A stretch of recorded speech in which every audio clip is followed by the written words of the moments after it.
Welcome to Muscle Building Nutrition. This is all you are going to need to know if you're trying to put size on your frame. So I feel like a lot of people in general are just overwhelmed with information you see on social medias about nutrition, what foods to eat, when to eat it. So I've condensed this into a PowerPoint and constructed this in a way to make it crystal clear into your minds and instill into your minds that nutrition is fairly simple, it's fairly easy, and all it takes is some discipline day in, day out, week in, week out to really achieve the body that you've always dreamed of. Because at the end of the day, where else are you going to get your new muscle tissue from? You're not going to get it from anywhere else apart from the foods that you eat. So without further ado, let's get straight into it. So,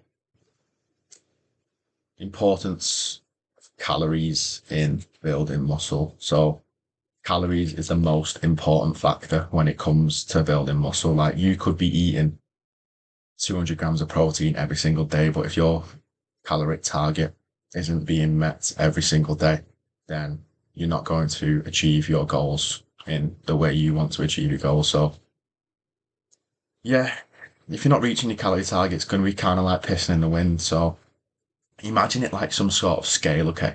So calories coming in and then calories coming out. It's as simple as that. Just imagine that on a scale. So how are we going to track these calories? We're going to track this on MyFitnessPal or using some sort of chronometer, okay? So that's going to help massively with what you're putting into your body. So I've written here, we need to be in a slight surplus every day. Around 200 to 300 is required. If your maintenance is 2,700, then 2,900 to 3K is required every single day. Doing so is going to provide your body with extra energy it needs to synthesize new muscle tissue. So consistently providing your body with a surplus of calories is going to help create an environment conducive to long-term muscle growth over time. Then your body is going to adapt to them demands of training and nutrition, gradually increasing muscle size, muscle strength. But ultimately, it will depend on your activity level. So if you're working a desk job or manual labor, your calorie needs are going to be a little bit different.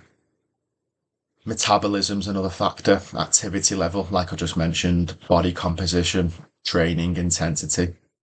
So all in all, it's essential to find the right balance of calories and macronutrients that align with your goals and support your overall health and performance. So this is going to lead me on to protein, the building blocks of muscle. So the common theme that gets spouted around nowadays is 1 gram per pound of body weight daily, but I think you can go as low as 0.8 grams, in my opinion. So 190 pound of a man can go as low as 170 grams of protein to 190 grams of protein daily. So he can get, or she can get, his protein sources from beef, chicken, lamb, pork, fish, eggs, Greek yogurt, or whey protein. With whey protein, I would highly recommend getting a quality source of whey protein and trying out different whey proteins that are suited for your digestive system, your gut health. At the end of the day, we don't want to be farting everywhere every single minute of the day. You don't want to be pissing your girlfriend off because your farts stink. Find the whey protein that is suited for you. And in terms of yogurts as well, don't be getting all these 25 grams pouches of shite yogurts because they're just full of sugars. Get Greek yogurt. Like I said, it's going to be better for your gut health. Eggs, 7 gram of protein in one egg. I'm hit and miss with eggs. Feel like you've got all this things that get said about like the cholesterol and stuff, and I half believe that because I've noticed after I've eaten some eggs, like my heart or my chest gets a little bit tight recently. So that could be anything, I suppose. But yeah, maybe don't consume loads and loads and loads of eggs, but I would include them in your diet over the course of a week.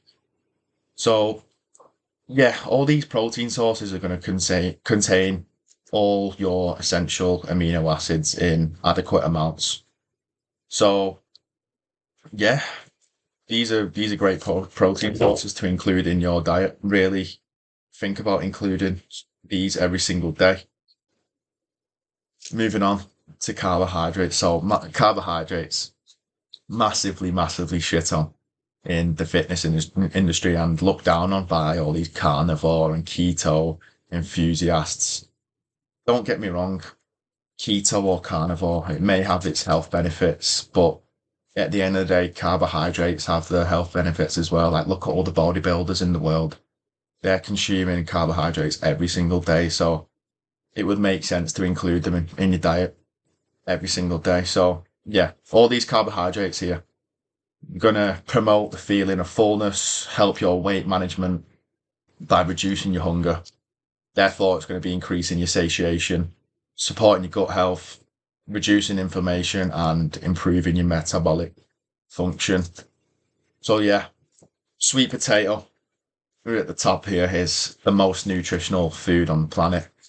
Absolutely incredible carbohydrate to include in your diet every single day. Brown fusilli Italian pasta, very versatile, easy to digest. Got your fruits, mixed berries for me at the minute have been absolutely incredible. I've always liked mixed berries, really good for improving cognitive function, improving your memory, improving your brain health. Sourdough bread, easy to digest, but it may induce a little bit of bloating every single every single day you eat it, but try and not have it in more than 2 meals a day, in my opinion, just because it's going to bloat you a little bit too much than is what is necessary. Brown rice, again, just like the pasta, versatile, easy to digest. It's going to increase your satiation. It's actually going to reduce your calorie intake because there's not that many calories in rice, believe it or not. Vegetables, carbohydrates, include these vegetables, like whether that be your mixed veg, your broccolis, your carrots, any type of vegetables, because it's going to inhibit the growth of the cancer cells and it's going to lower your blood pressure over time as well. So really think about including your carbs. Moving on to the fats. So get a lot of your fats from meat and fish. So in a ribeye steak, for example, you'd actually have 20 to 30 grams of fat.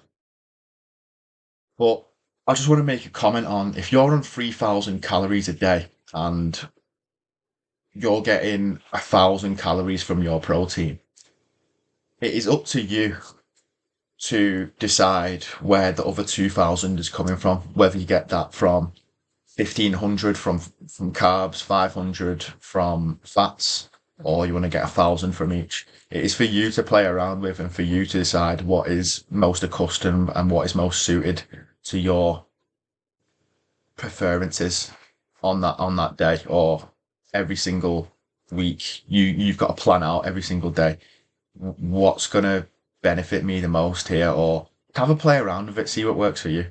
So you got avocado here, olive oil, unsalted butter. I forgot to put in solid, but yeah, unsalted. High fat dairy, milk, cottage cheese, and then cheese. Could have like feta cheese, and then nuts. Think of your almonds. Think of pistachios, chia seeds. Don't know if that comes under the nuts. I think it does because it's still seeds, nuts kind of thing. Yeah, so that's fats. Moving on to supplements. So creatine monohydrate is the number one supplement that you should be taking if you're partaking in the gym every single day, which is what you should be doing. Most research supplement on the market is going to turn you into a fucking Power Ranger in the gym. Linking that to the pre-workout Power Ranger. So any sort of caffeine pre-workout is the second on our supplement. So I just wanted to make a comment about magnesium and vitamin D. Now, I get asked quite a lot from the two here. Like, what else do I need? You don't actually need anything else, in my opinion.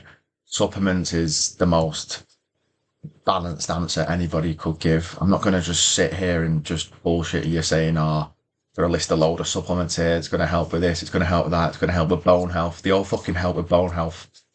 They all help with bone health. So having been on and off with magnesium, like I said, I'm not going to bullshit with all this nonsense about improving. They all improve no matter what. And I probably would if I lived in Dubai. I think they've got this, thing called Bionic Co, where they can see what you're deficient in terms of vitamins. So I would recommend getting that, but obviously I'd need to recommend getting that for myself first. But yeah, magnesium. I've noticed it's helped with my stress levels over the course of the days, and vitamin D.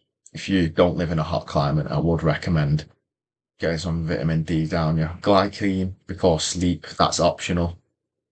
But at the end of the day, your nutrition, your water intake, your sleep, that needs to be on point before you even think about taking these supplements. If you're sleeping 3 hours a day and your nutrition is dog shit, it's going to be very hard, very, very hard to gain muscle. So, yeah, I genuinely believe my stress levels improve by taking magnesium, and, like I said, vitamin D should only be taken if you're not in a hot climate. So that is everything you need to know about muscle building nutrition.